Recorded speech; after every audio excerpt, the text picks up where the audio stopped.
This is such a big thing, right? Thank you. Come on, Jim. Good morning, Colin. Morning. Thank you very much for coming on the show. Fantastic. Thank you for being on the show today. Thank you for. I wanted to be kind of businesslike. Can I see the other girl? Hello and welcome to Qatar's first sports podcast, In the Game. I'm your host, Steve Mackey, and we can't wait to introduce you to everything that is sports here in Qatar and afar. We're going to be bringing you personalities, company owners, institutions, individuals that are making a real difference. So, with us, enjoy the journey. It's fun, man. Sports is fun. Everyone, thank you for listening. Please send us your feedback on Facebook, Instagram, or Twitter. And don't forget to review us on your favorite podcast app. Hello, my name's Steve Mackey, and I'm the host of In the Game, Qatar's first sports podcast. It's a special day for us. It's the start of season 7, and we've got Andres, who's a co-founder and CEO of HotSwitch. HotSwitch are going to change things on a global basis. They're going to interact with TV stations where they're going to create fan engagement with quizzes, with chats, and so much more. So come on, let's get started. Hello and welcome to In the Game, Qatar's first sports podcast. And today we have Andres. Andres, thank you so much for coming on the show. And Andres, just so you know, Andres is part of the QST. He's one of the cohorts, and really, I can't wait to get this started. So Andres, welcome to the show, and thank you for coming on. Thank you, Steve, for having me and for having HotSwitch. Excited to share our story. Yeah. Tell us a little bit about how this all began. So HotSwitch in and of itself, it was 3 of us co-founders. All of us come from a background in either media or technology. And so myself and my CTO, Ravel, we both come from technology. We've worked at companies like Google, Disney Technology, and we actually met at Disney. Honestly, working on projects that involved entertainment experiences. And to us, it's always been really core to what we love to do. And our third co-founder, Leo, actually comes from the entertainment sector. He's an industry veteran. He's been a production director at Disney Media, at HBO Latin America. He worked at NBCU. And so I think it was just the cross section of those interests that really led us down the path of like, well, how can we make these stories and these different the television events more immersive? How can we make them more interactive? How can we get audiences engaged in it? And so it started a few years back with us kind of prototyping different ways for audience fan chats and stuff like that. And eventually it grew into what is HotSwitch today. You have, I'm just listening to the backgrounds. You've got Google, Disney, that you've had jobs with. What made you, that your lives could have been quite nice just to stay with where you were? You must have been all very confident in coming together. Yes, I would say, so another part of the background that I guess I didn't share is really all 3 of us founders, and in fact, everybody in our company now happens to be an immigrant and born elsewhere. Most of us from Venezuela or Brazil. And we kind of have that background where because we live now in the United States, we all kind of had to emigrate. We all had to kind of build a life from scratch. And it's something that we've grown to be comfortable with, the idea of like, let's start something new and let's see how it goes. And maybe that's kind of what sparked that entrepreneurial spirit in us. But yeah, we all took that background where we learned a lot, and honestly, where we saw other people kind of being super successful and doing what they do. Because I tell you, when I went to Google, I was surrounded by a lot of coworkers who already had their own startups going on the side. And so that kind of inspired me, at least personally, like, you know, I can be building something on my own. And I think my fellow co-founders would feel the same in their background. And so anyways, that's kind of what took us down this path of let's build something that we believe in and something that we want to grow and hopefully get endorsement from the community as well. The name, who came up with the name?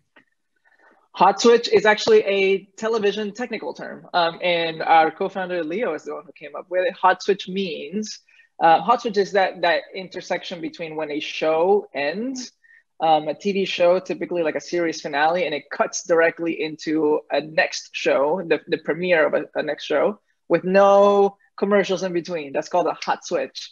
And it's just so dynamic and it's just so fun, and we really love the word, so we just stuck with it, and we've definitely used it quite a bit.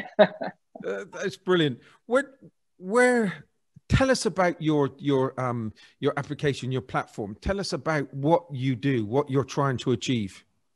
Yeah. So HotSwitch is, I like to say HotSwitch is like bringing Facebook Live or YouTube Live into your apps.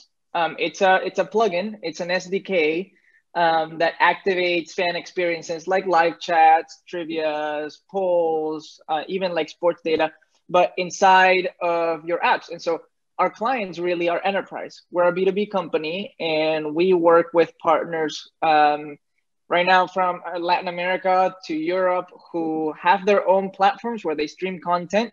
For instance, in Latin America, we have in Mexico, the second largest TV network there, TV Azteca, integrated HotSwitch for their streaming app across the entire region. And so when a viewer enters their app to go watch a content, let's say it's a reality TV show or a sport, they can now join live chats with other fans. They can participate in games, in trivias, win prizes, etc. And all of that really is to keep them engaged in the app, so they don't go and have those conversations and that social data leaves off to like Twitter or Facebook. We'd rather keep it inside of the app and make sure that the television network has on top of that, right, owns that data. So you're basically going to keep them on in your program so that you could feed them different bits of information or get them involved in different games or interactions, and they're getting the whole experience. Yeah, it's user retention 100%. But the byproduct of that, obviously, beyond user retention, is now the advertised or the TV network gets to monetize on those experiences as well. It could be via in-app purchases. They could bring in ad sponsors, even subscription. So the net effect of having your audience stay on your app longer is, can you monetize off of that experience as well? And can you also keep the data and use it to your advantage, so that when a user finishes a show, maybe you can tell them, hey, because you like this and because you had this conversation, we can recommend that you'll also like this other show, and kind of begin to use data to your advantage to expand on the experience inside of your apps. And it's a little bit of service too. So you're giving another customer experience, another service to your potential consumer. Yeah. That's definitely becoming even a bigger thing nowadays, because at least across a few different countries, the United States certainly, there's a huge competition for OTT platforms. Here in the States, we have Disney Plus, Netflix, Apple TV Plus, HBO Max, et cetera, et cetera. And so all of these apps really, at the end of the day, just offer content, linear content. And so if you're one of these companies and you're trying to stay ahead of the game, you're going to want to diversify those experiences, right? You're going to want to offer more than just the streaming. And you've seen that Amazon Prime TV just launched a beta program of a group watch. Disney also launched a group watch. And so everybody's kind of getting into that stage where they're trying to diversify the experience. So to your point, yes, what HotSwitch offers is the exact solution that helps you bring in a new type of experience and hopefully offer something better than your competitor. Yeah, because I've only noticed this evening, and I know that we were going to have the chat, but I noticed this evening that I went to watch finish something watching on Netflix. And then once I'd finished on Netflix, I'd moved on to Facebook, or I'd gone on to LinkedIn, or I'd gone on to my attention had gone somewhere else. Instead of, if they had something that they could have kept me there, I would have stayed on that channel. Yeah. And well, if you take a look at that behavior, when you go off to Facebook or go off to any other kind of engaging, like a game or something like that, like those types of things are essentially other ways of you finding entertainment that could live within Netflix or within any of the apps that you're watching TV on. And so Here in the States, there was a very popular game app as recently, and I think it's still around. It's called HQ Trivia. And honestly, when we went to, and it's a game where essentially on your phone at 9 p.m. Every day, there's like a trivia goes up and it's live, and you're watching a live host who is asking you questions, and you're participating for prizes. And that game, when it launched, became a very popular kind of mechanism that a lot of networks were looking for. And so one of our clients, TV Azteca, the one in Mexico, asked us to recreate a similar experience for them.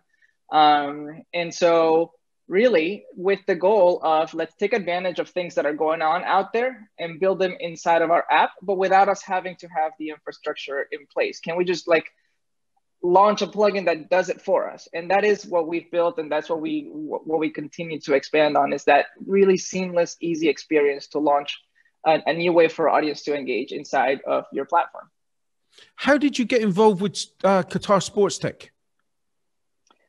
Well, as we continued working on sports, honestly, we've really honed in on sports and reality TV as the segments that are the most engaging for audiences in real time. When you're watching sports, it's usually not pre-recorded. You're watching it live, and you are one of millions of viewers watching alongside you. And so sports became one of our big focuses for that reason. It also is a segment where the audience is very predisposed to spending on, whether it's to make the experience better, to get exclusive access to new content.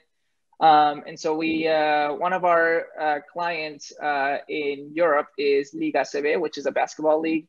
And with them, we really started optimizing for that sports experience. We brought in sports data, sports analytics, so that when a user is watching the game, they can also not only just chat with other fans, but like they can swipe left, and now you can see the data, you can see the real-time play-by-play, the team roster, all of that HotSwitch brings in. And so as we developed that experience to be much more sports focused, then we were reached out to through the Liga ACB partnership into Qatar Sports Tech. And they said, "Oh, you apply for this program. Let's see if you guys may be a good fit for everything that's going on in Qatar, looking towards the World Cup, obviously, right? Qatar is going to be a hub of sport in the coming years." And that to us was a huge opportunity, something that we had to definitely look into. And thankfully, we were onboarded. How have you found the program so far? Have you found it interesting? Yeah, we kicked off immediately more on the sales and investment side. And obviously, like any accelerator, like any incubation program, startups come in from different stages. And there are some startups that have a great idea that they're working on and creating an MVP. We came in the unique position that we already had kind of a product built out, and we've had live paying clients. And so our focus has been completely just to expand in the market, to try to penetrate the market and also find investment funding. So to that end, we've started on 2 trials with Qatar Sports Tech partners that I would be cautious to say their names, so I probably will avoid it this time don't around. Say them. Yeah. But they requested proposals, which we submitted, and they approved. And so now we're in the early conversations of kicking off with their technical teams and hopefully beginning to offer them something to test out internally. So it's looking good on our end. The other side of that is obviously the investment side. And we're looking forward to our demo day when we get to really speak with investors and hopefully get a few partners on board to help us scale quickly. It's a fantastic organization, and it really will change a lot of lives.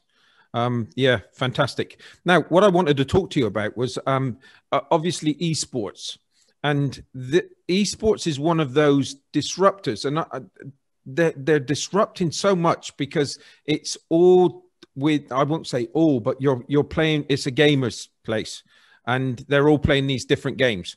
So I don't think people realize, especially in the sports and especially with COVID, the esports is growing so quickly. It's untrue right now. I think somebody was telling me that it's a $1.4 billion industry and it's growing by 40% each year, which is just staggering.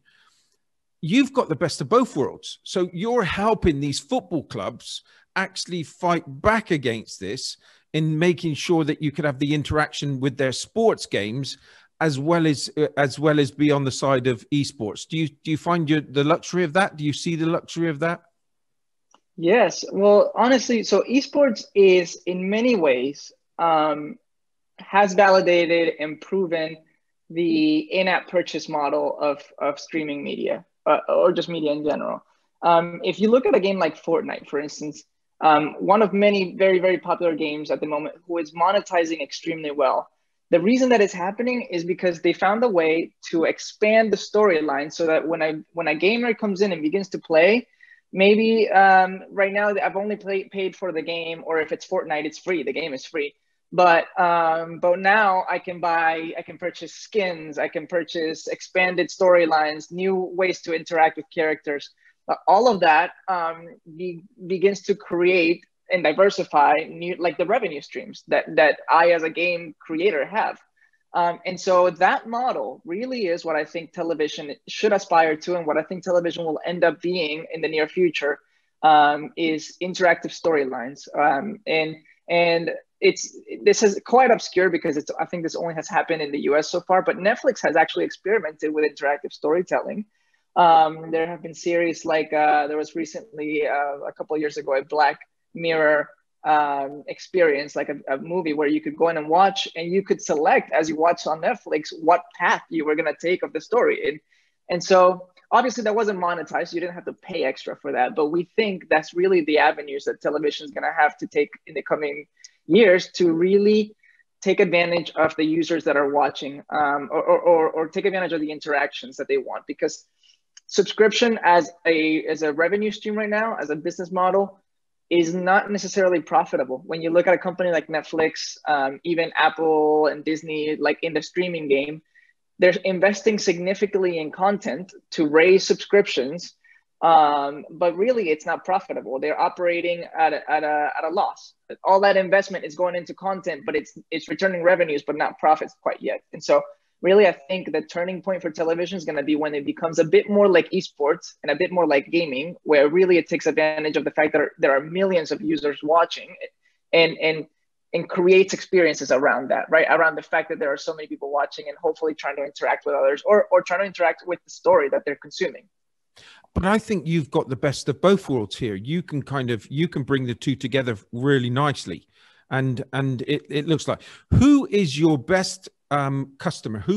If there was an ideal customer, consumer out there right now, who should be looking at you and saying, I need to talk to these guys? Honestly, I think it's going to be in the sports world. And I think it's going to be in the sports world because it is, as a content type, it really is the intersection between gaming and traditional television. And to your point, it is the one where like it wouldn't be too much of a jarring or cognitive dissonance to really go in and expect that while you're watching a sport, you may also be able to participate in a game. Maybe you get to bet on the teams. Maybe you get to pick your side. Maybe you get to kind of purchase like different add-ons or quote unquote skins. Maybe it's the jersey of the team, et cetera, et cetera. I think that really is going to be it. And so honestly, that's what got us really excited about the World Cup coming up is that is such a highly universal, highly global event. And I think there's a huge amount of opportunities there for us. So I think that's kind of where we're going to be targeting over the next year and a half. I think with the way that the world is at the moment with having less fans going to the stadiums, I think you're going to fit right into that niche. And another thing is that the way that you're going to help is bring that next fan base. Because I was talking to somebody the other day, and I was joking that I could remember back to the stage. I couldn't have been no more than 5 or 6, and I went to my first football game, and I was looking through the railings at my Bristol City, which probably a lot of people will not have heard about, but they are second in the championship, by the way. But there's got to be a new way of bringing those fans into the clubs now. and it's about that retention or finding the new fans to get them experience in what they that club represents. It's going to be phenomenal. And as you said, then to sell merchandise and get them interacted with the way that you want to lead that consumer is going to be even better. It's like, how did you all come? What was it? How did your team, your founders, was it a light bulb moment, or had you been thinking about this for quite some time? We had, there's a bit of a mix there, because we had all wanted to experience a new way to tell stories, and we focused on that from the get-go. But honestly, it wasn't a light bulb moment how it would come together. It was more a trial and error in a lot of different ways, because we started the company as a B2C. We started the company thinking, hey, we'll launch something out there to the App Store, and hopefully organically and maybe with some ads, we'll be able to start raising audiences to download our app and play inside of our apps and watch content inside of our apps. But it doesn't work that way, because first of all, to acquire content, there's a whole licensing world out there that is extremely already very robust. And it's not easy for a newcomer to enter. And then there's also on the other side of it, there's a whole world of social media, social engagement. We would have to have competed with Twitter, with Facebook, to try to raise audiences to download our app. And so as we kind of continued to develop this idea, there was a point in time when we decided the problem really isn't ours. The problem belongs to the media distributors, the content owners, TV networks, sports broadcasters, who have those audiences already in their apps in the millions, but they're not engaging them in there. And as a result, those audiences are going to, like I said, to Facebook and to Twitter to talk about their content. And guess what? Then Facebook and Twitter gets to monetize off of that, because then they serve ads and they add in-app experiences and stuff like that. And so now Facebook and Twitter really are taking advantage of the conversations around the content that you own. And so that's when we realized really the problem is theirs. And if we package what we've built into a plugin that they can have and activate inside of their apps, then we are actually we have a unique value proposition. We are solving something for the market. And in the process, we also get to focus on the technology, which is what we do best, and not have to raise millions of viewers for our own app. And so that's kind of how it was a bit of a trial and error, like I said, to get to the point where we are. But we think we're very comfortable with this product market fit that we found in a B2B space, which is not as sexy as being a B2C, but for us, I think it's a very comfortable spot to grow quickly. Where does your founders see yourself in the next 1 year? So we are honestly, like I said, targeted completely onto sports. And so for us, if we're able to launch 2 to 3 large scale sports partnerships via live events, kind of like the one that we had in Spain, we are golden. We are solid. That's exactly what we want to do. Is we want to prove that model and then continue to expand the market to regional events. Like we have, for instance, in Latin America, we have CONMEBOL's Copa America, which is similar to the UEFA. It's the Latin American sports conference. And for us, that is kind of what we want to do, is begin to target these particular markets and launch activations for those events. Your application, and I'm just thinking about it now, there is no limits, right? There just isn't any limits to any sports. You could be out there with sports clubs, leagues. You're unstoppable. Yeah, and there is a behind the scenes factor that I think drives even more excitement for us, which is the fan data, right? The understanding of, because we're powering an experience that lives on multiple apps across multiple different companies, we have the luxury of being able to gather an understanding of that fan, whether it's regarding sports or their favorite TV shows, kind of what they prefer to watch. We can offer an experience that seems much more intuitive and much more custom tailored to that fan. But that obviously requires being integrated across many different clients.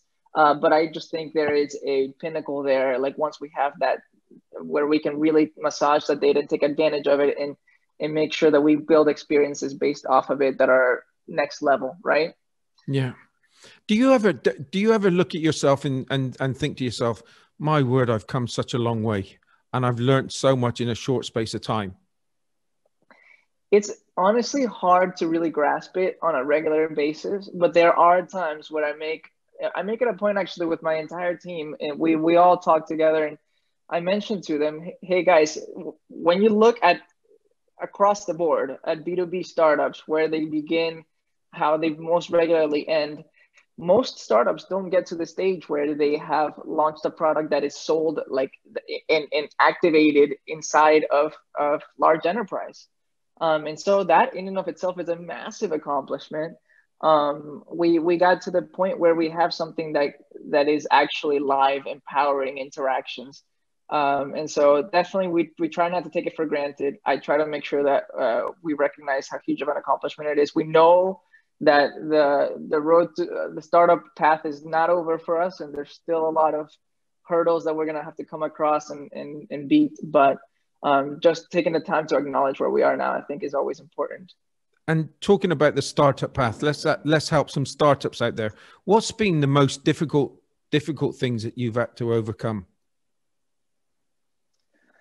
I think, when you and I first spoke a week back, we were talking about this and just in general, you asked me if I had doubts, or how many times have I had doubts about the startup. And really my answer then, and it's still the same, it's I think it's regular, honestly. And for somebody who's starting a company today, I would just emphasize that there are regularly moments of doubt on whether you can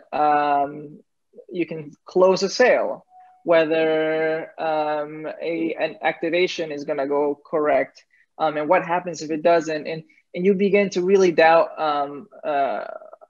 how, like, the whether the company can survive, and that happens often. And I think it's a matter of realizing and knowing that a startup really is a marathon and it's not a sprint. And every startup has its own unique path and unique timelines and unique ways to succeed. It's unique North Star, right? It's unique metric to look up to. And we tend to watch content like HBO's Silicon Valley, and we tend to put like the startup scene in one bucket, and like it's gotta be 2 years, we have to have this many clients or this many monthly active users, this much investment, et cetera, et cetera. And it really doesn't work that way at the end of the day. It is a marathon, and you're gonna get a lot of no's along the way from investors to clients to potential partners. But at the end of the day, it takes one yes among those to keep you going and to make progress. And so that's what I would say is there has to be a very strong mental will to continue on and to find the right way to succeed. I love the way you talk about your team. I've always, from that day one that we started talking, and we've had a few talks now, but it's all about the team. And again, for startups out there, how many did you start with, and how many people have you got in your team, and how important is that team? Well, when we started, it was just the 3 co-founders. And honestly, there was a point a couple of years back where when we started, we each had our own jobs. And we left those jobs at the right time, obviously, but we left those jobs, and we went to live in San Francisco for another incubator out there, where we raised some investment. We were able to then begin to grow a team. And so along the way, we've had engineers, and it's international because, like I said, we're immigrants. And so we have had contacts outside of the States too that are just great, phenomenal developers, engineers, even in the sales side, who have helped us. And so along the way, we've gotten a team, like we've gotten to work with, I believe 12 people, of which a couple of them were contractors who eventually kind of went off and continued doing their own thing. But it's a small but mighty crew, and that's what we have to this day. They help you keep going, right? You haven't got time to look at those negative sides. You've always got to be leading the way, I suppose, now. Yeah, no. And honestly, I think there are times now where really my focus, because it's become more on the partnership side, at like in Qatar, where we've got clients and other things ongoing. And it really has to be a game of just dividing and conquering, right? And making sure that somebody on the team has got this particular thread rolling while somebody else has this other one going. And so that's really been that operational, like that logistics side of it has become crucial and very helpful in making sure that we stay on top of it all. I like sales. I like looking after our clients. Okay, that's been my role for so long, and I know it's yours. What was it like getting that first sale, that one that you can remember that was the one that it will stay with you forever? Oh, we celebrated it. And no, the whole team celebrated it, honestly, because it wasn't us getting a sale was, at first, it was a verbal yes, right? And it was a yes, we want to do it.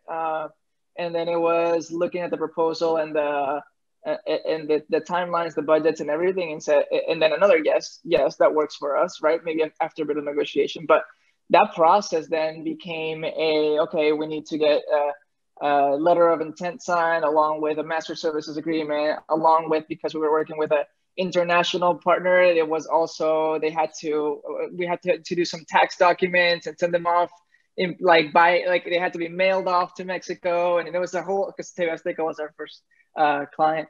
And so honestly, it was never a quick, yes, we got it, we nailed the client. It was a series of different steps that we had to achieve to get there.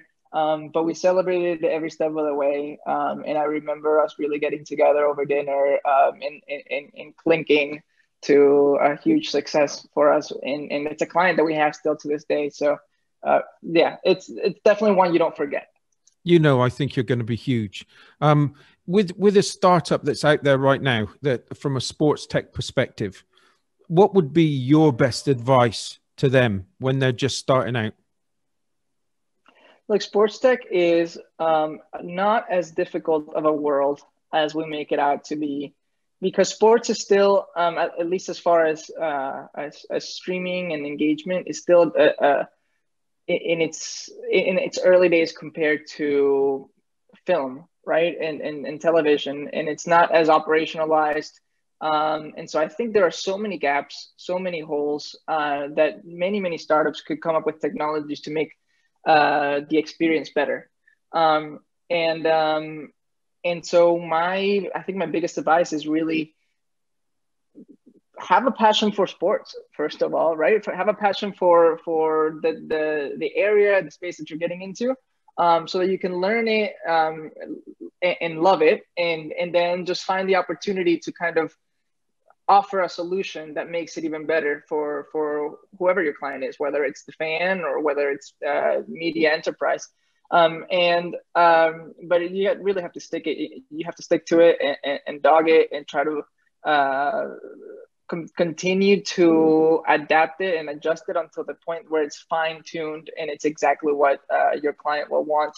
That is the whole goal, right, of the MVP mentality, is start with something that works and then iterate on it. I would definitely recommend, especially in the sports world, doing that, because a lot of people tend to get into the void and then just work on something in a silo and then come out on the other side with what they believe is perfect, but it isn't.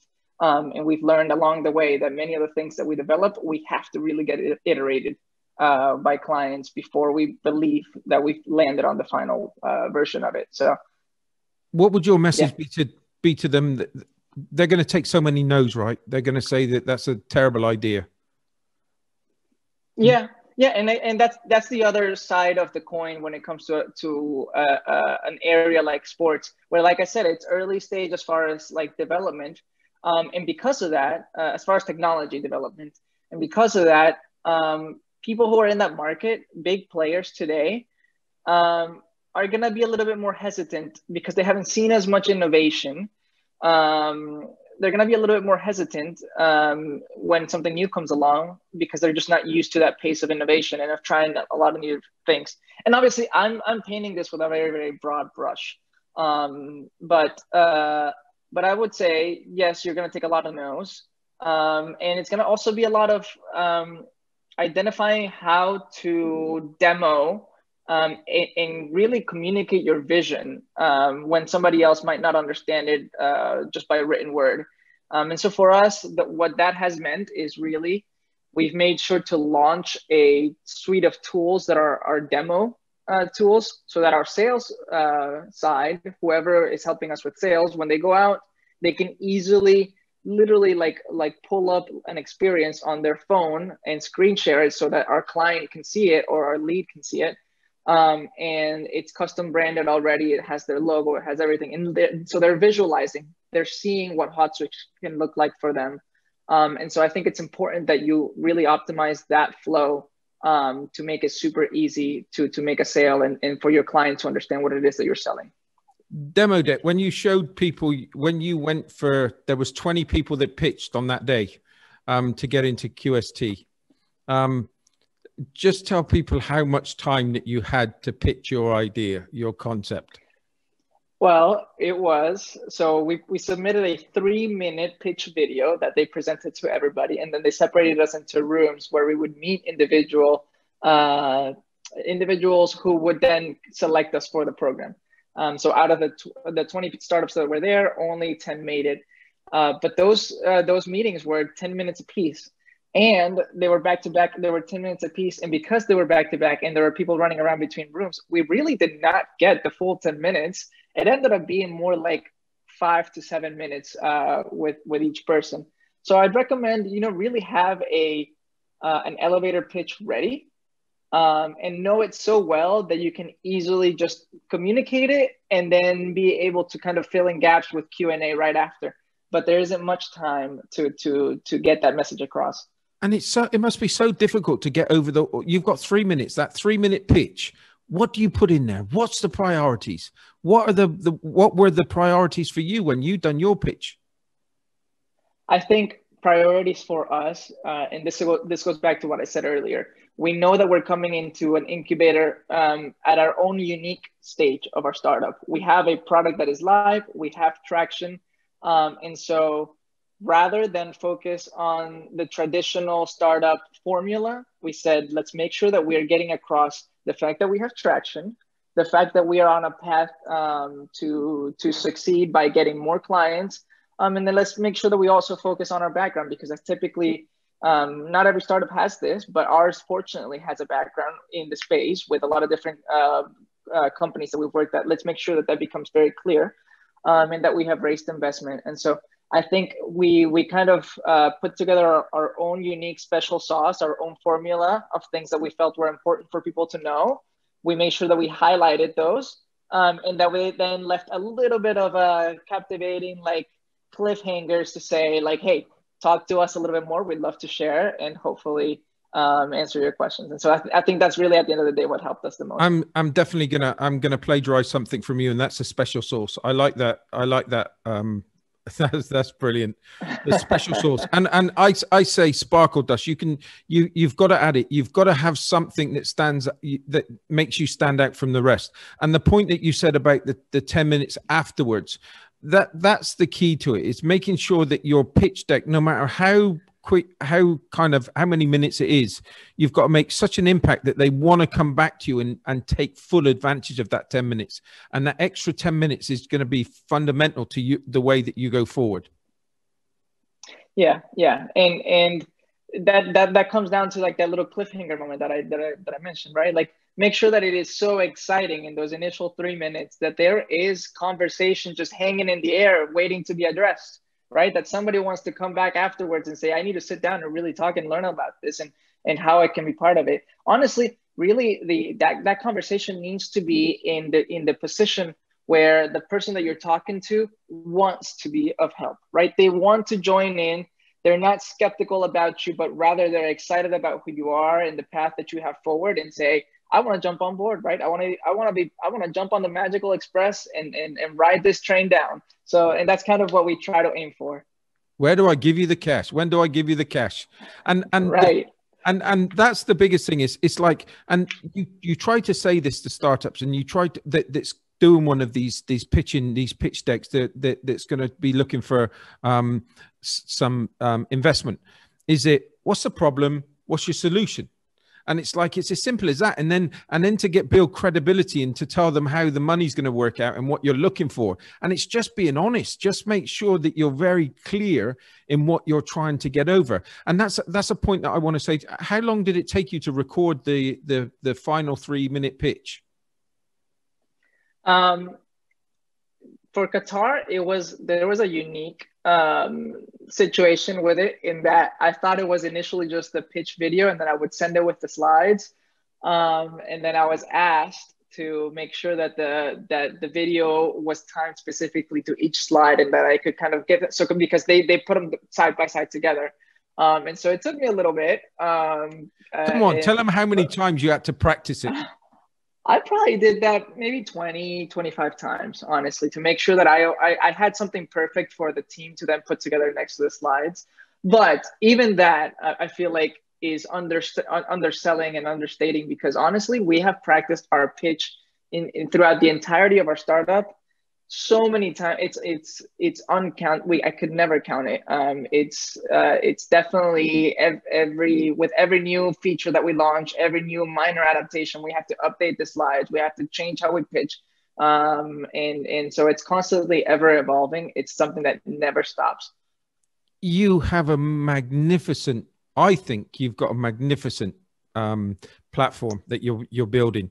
And what you've given to potential startups now is incredible, because you've just shared with them some of that special sauce. They've got to work their special sauce out for themselves, but you've just shared some magnificent things for companies to try next time when they're doing their pitch. And it is about evolving. It's about listening. It's about learning. It's about trying to kind of better your position on a daily basis. And and I know that I spoke on length with you, because I can't remember. It must have been about a 2-hour chat that we had, and we just kept on talking because we love what we were both saying to each other. You've got something special, and I can't wait to meet your team. I'm really privileged to have spent some time with you, and I hope you're going to remember me when you're multi-millionaires, and you can say that you shared those moments with me in the beginning. So, but thanks ever so much for coming on the show. I hope you've enjoyed it. Yeah, Steve, it is. I would say it's a special thing anytime that you come across somebody who takes the time and the interest to really learn about what it is that you love. And for us, obviously, we love our startup. It's our baby. And for us to be able to share about it with somebody who takes interest and wants to also spread the word, man, that is a special thing. So thank you so much for inviting us. Thank you so much for helping us share the story, and yeah, just for all your thoughts and feedback along the way. I'm excited for the many more conversations we'll have. I cannot wait to. I can't wait to meet all of your team. I really can't. And it's I've got the hairs on the back of the neck, because I do think that you've got something special, and I'm just so honored you shared it with me. Thank you, Steve. Looking forward to much more. Everybody that's going to listen to this, of course. Thank you so much, and have a great day. I know it's still early with you, but have a great day. You too. Thank you. Everybody, thanks for listening. I hope you enjoyed it as much as I did. Again, fascinating. Anybody that's got that desire, you just go and do it. You can do it. You just got to find people that you can work with and something that you can build on. And once you get that love and feeling, there isn't any barriers. You can just keep on pushing. Anyway, thanks very much, Andres. Thank you for coming to share that time. Thank you. Thank you. Everyone, thank you for listening. Please send us your feedback on Facebook, Instagram, or Twitter. And don't forget to review us on your favorite podcast app.